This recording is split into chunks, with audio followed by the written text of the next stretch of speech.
Anyway, we've been warned about an age of austerity in Britain, but in Greece that's already begun. Faced with a yawning deficit and vast public debts, the socialist government's freezing wages, putting up taxes and telling the Greeks they're going to have to work longer. Now, could this crisis threaten the Eurozone? Well, Prime Minister George Papandreou insists he's not looking for a bailout from the EU. When I spoke to him yesterday, he said the crisis was a test of European unity and he appealed for more support. I began by asking him how Greece had got into such a mess.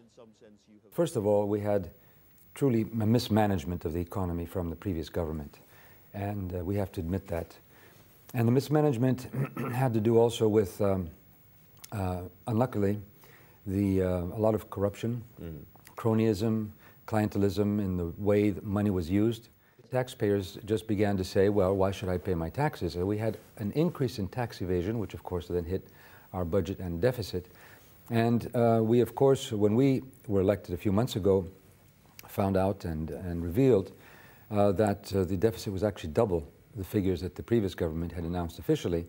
And that, of course, further created problems of credibility. And even the things that you've done already are provoking furious reaction. I mean, big demonstrations, strikes, and so on. So have you pushed the Greeks as far as you can when it comes to public sector cuts?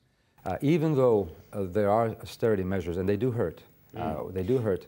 We have a support right now, which is of the austerity measures, which is around 50 to 60% of the population, and the government also has that support. So I think what we're seeing here, and I haven't seen this except during the Olympic Games in 2004, the real sense of unity of the Greek people, of wanting to make a change, and understanding that it's painful, and there will be reactions, but the wide support is there.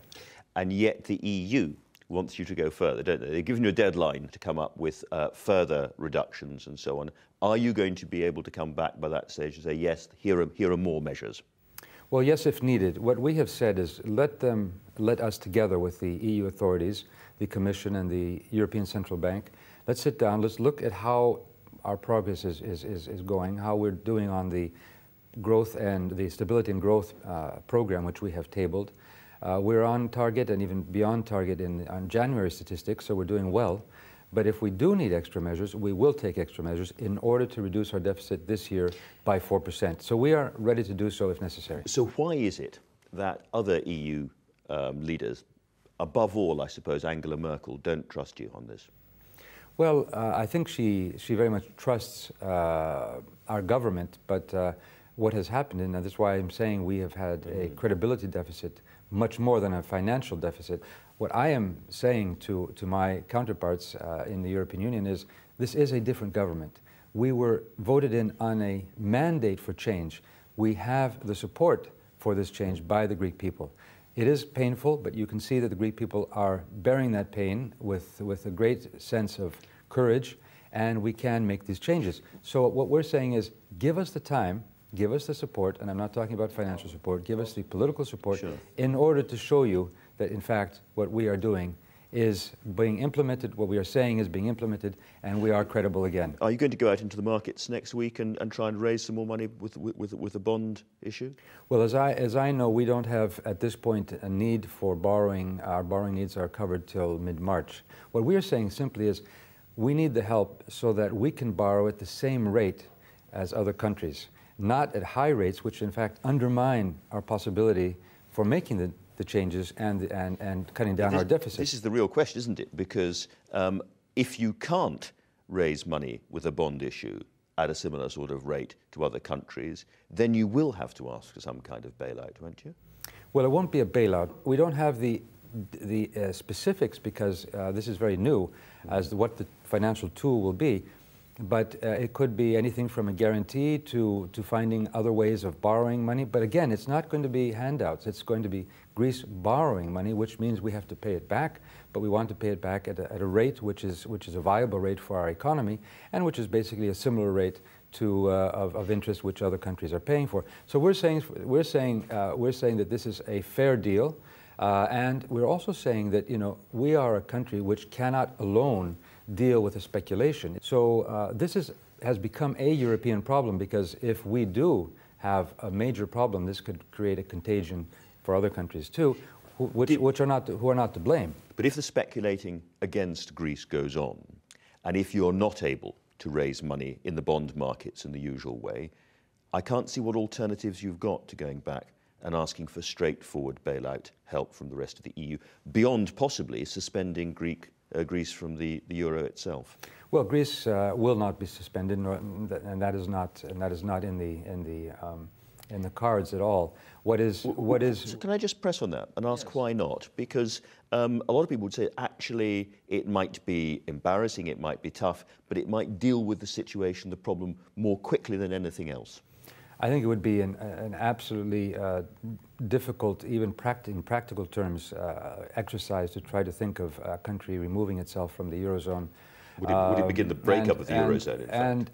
And of course it would, if theoretically also create that problem. Now, it's been pretty clear that, for instance, the French see this possibly as an opportunity to move from monetary union a little bit towards political union. And I wonder whether Greece is being a test case for this. We're in a laboratory right now, and let us hope that this test case is a successful one for Europe by, in fact, putting to the test the unity of Europe in a positive way. Europe has a lot of strength. We need to pool that strength, and I'm very much in favor of that, more of a deeper political union. And despite the reservations and the hesitations of, for instance, the Germans, do you feel that in the end, your European colleagues are absolutely with you and are going to see you through this? As I said, we haven't worked out, because this is the first time this has happened, the details and the financial tools, but the political will is there, and when there's a will, I think there's a way. Do you think the Greek people realised when they first went into the euro and monetary union that in effect they were going to have to start to behave like Germans? Well, I think we realized that there would be new restraints but new opportunities.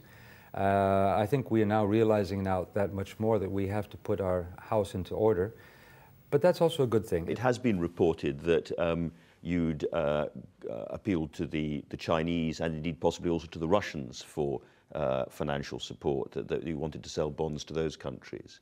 Can you clear that up? Yes, well, actually we haven't, but we are, of course, open to diversify our portfolio. So you wouldn't rule out Chinese or Russian? I wouldn't rule out different sovereign funds being interested in our bonds also. We would like to diversify, and we'll do so if that's possible. Your grandfather was Prime Minister of Greece, your father was Prime Minister of Greece, your family suffered a lot during the period of the colonels, and so on. Do you feel that in some sense you have been called to save Greece at what must be one of the most difficult moments of her modern history? It is one of the most difficult moments, you are right, and it is a calling, it is a deep, I have a deep sense of responsibility to my country and the Greek people. But in many ways it is part of the tradition of a family that has fought for democracy, for freedom, for social justice. So it is a struggle, and we have gone through crises. We know what it means, but that makes us even more determined and hopefully well prepared to take on this task and make it a success, an opportunity out of a crisis. And finally, for all those British people who are wondering where to take their holidays this year, and they're thinking about Greece, thinking maybe it's a little bit dangerous this time, maybe it's a little bit uncertain what's going on there, what would you say to them? I would say the opposite. I would say we are a friend in need, and I'm sure that the Greek people would very much welcome the choice of the British people to come and enjoy Greece, first of all, but also that would be a sign of support. Support Greece by buying some retsina, enjoying some seafood, right. and I'm sitting sure on our beaches. They'll be very hospitable, Greece. Prime Minister, thank you very much indeed for joining us. Thank you very much. George Papandreou of Greece speaking to me yesterday.